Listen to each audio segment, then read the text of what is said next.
mystère qui durait depuis plus de 3200 ans devient la plus grande découverte archéologique du siècle, grâce au courage et à l'intuition d'un homme.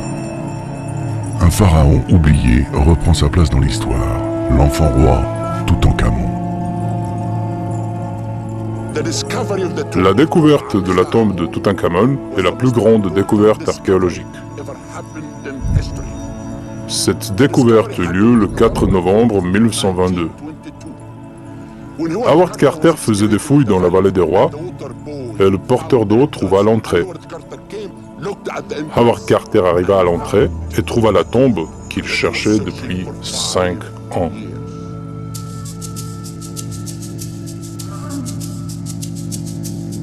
Le 4 novembre 1922, l'archéologue anglais Howard Carter découvre 16 marches d'un escalier qui mène à la tombe de Toutankhamon.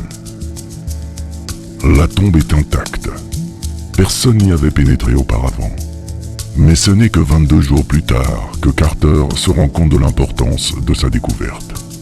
Howard Carter disait « Le 26 novembre fut un jour clé, le plus beau jour de ma vie.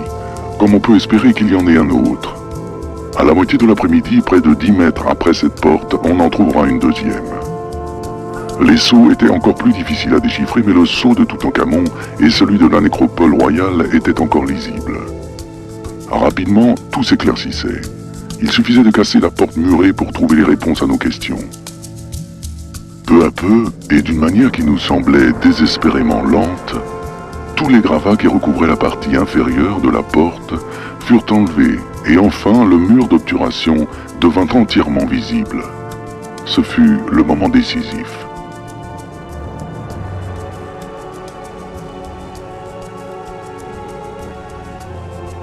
Face à ce mur, Howard Carter a-t-il pensé se trouver à un pas de la découverte archéologique du XXe siècle, un événement qui rendrait son nom immortel, ainsi que celui du pharaon qu'il menait à la lumière, Toutankhamon. Jusqu'à ce jour, Toutankhamon n'était qu'un nom oublié des siècles durant. Un pharaon qui ne vécut pas suffisamment longtemps pour laisser un signe tangible de son passage sur Terre. Un pharaon dont le nom n'apparaissait même pas sur les listes royales des dynasties de l'Égypte ancienne.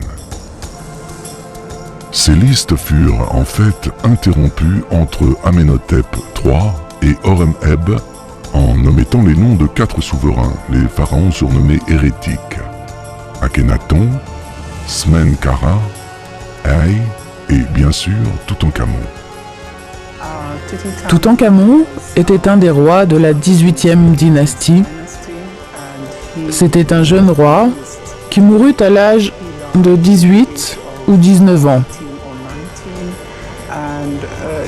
Il y a une sorte de secret ou de mystère sur la manière dont il est mort.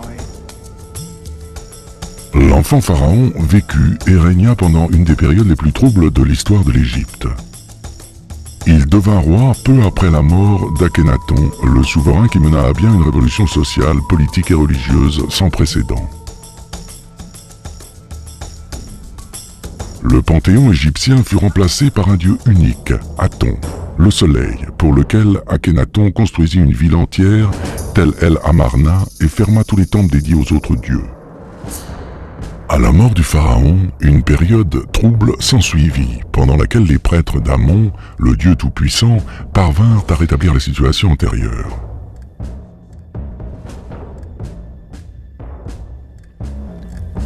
Toutankhamon ramena de nouveau le centre religieux du pays à Karnak. Et de nombreux éléments qu'Akhenaton avait faits pour changer le culte d'Aton et pour faire disparaître le culte d'Amon-Ré furent détruits. Le centre religieux revint à Karnak et Amon-Ré devint à nouveau le dieu le plus important. Les temples d'Akhenaton furent démontés et les pierres réutilisées dans d'autres monuments. Ce qui est pratique, car certains temples ont été préservés malheureusement de manière fragmentée. En 1339 avant Jésus-Christ, avec le soutien des mêmes prêtres, Toutankhamon devint pharaon à l'âge de 9 ans. Avant la découverte de sa tombe, codifiée sous le numéro KV62, on savait peu de choses sur ce jeune roi. Mais aujourd'hui, il est bien plus connu que n'importe quel autre pharaon d'Égypte ancienne. Toutefois, certains aspects de sa vie restent enveloppés de mystères. Comme par exemple l'identité de ses parents. Si on regarde la famille de Toutankhamon, comme je l'ai dit précédemment, certains spécialistes pensent que son père était Amenhotep III. Je pense que son père était Akhenaton. Sa mère, pour moi, était la reine Kia, mais certains pensent qu'il s'agit de Nefertiti. Nous ne savons pas vraiment. Même sans l'existence de preuves archéologiques qui nous fournissent une réponse certaine sur les parents de Toutankhamon, il semble certain qu'il est né et qu'il a vécu son enfance à Tel El Amarna. Cette hypothèse nous est suggérée par plusieurs facteurs. Tout d'abord, son nom, Toutankhamon, pendant les premières années de sa vie, signifie l'image vivante d'Aton. La tombe royale à Amarna comporte également un mur avec la représentation des funérailles de Mekhetaton, une des filles d'Akhenaton et de Nefertiti. Selon une théorie, Mekhetaton mourut en couche, en donnant naissance en fait à Toutankhamon, que l'on représente sous la forme d'un bébé dans les bras d'une mère nourricière. Selon certains experts, cependant, l'enfant pharaon était le beau-fils d'Akhenaton, car il avait épousé une des filles du pharaon hérétique et de Nefertiti. Mais il existe encore une autre théorie, qui semble plus probable. Nous pensons qu'il était le fils d'Akhenaton à 90%. Toutes les preuves que nous avons nous disent qu'il était un des enfants d'Akhenaton. Nous savons qu'Akhenaton n'avait que des filles de la très célèbre reine Nefertiti, 6 filles. Il n'avait pas de fils de Nefertiti. C'est pour cela qu'il avait une deuxième femme, dont le nom est Kiya.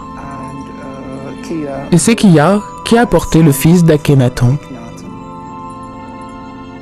Il semblerait que le jeune Toutankhamon ait épousé sa demi-sœur. La seule certitude que nous ayons est que le garçon fut couronné à Tel El Amarna, mais qu'il abandonna rapidement cette ville pour revenir à Thèbes, où il changea son nom pour celui de Toutankhamon, l'image vivante d'Amon.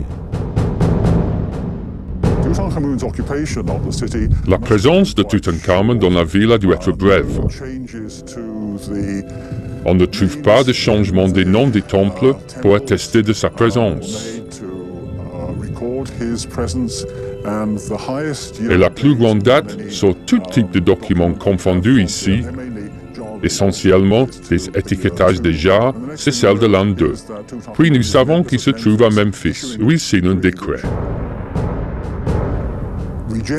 Un décret qui rejette tout ce que Akhenaton a fait et qui restaure les temples. Dans ce décret, on sait que l'époque des Amarna est terminée. Et peu d'années se sont écoulées entre la mort de Akhenaton et ce rejet formel par Toutankhamon. C'est-à-dire l'intervalle qui représente la fin de la période Amarna peut être pas plus de 3 à 4 ans.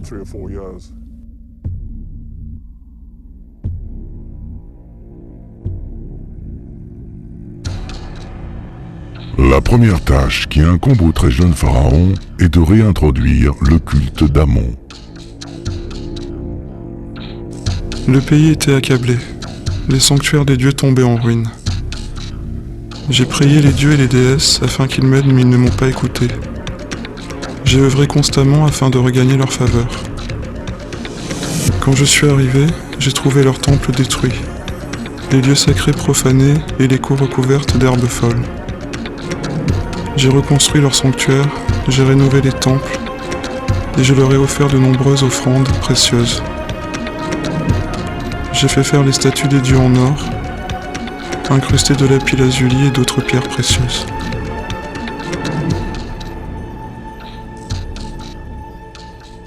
La réintroduction du culte d'Amon était une décision très importante que Toutankhamon ne pouvait prendre à lui seul. Après la mort d'Akhenaton et le retour de la cour à Thèbes, le culte d'Amon-Ré redevint extrêmement puissant.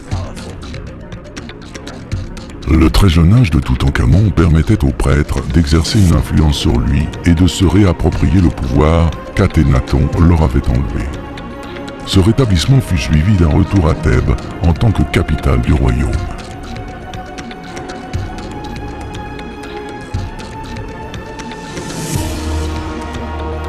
Dans le grand complexe des temples d'Amon-Ra à Karnak, il fit construire une grande avenue, bordée de sphinx à tête de bélier, ce qui reliait le temple d'Amon à celui de Mout, sa femme divine.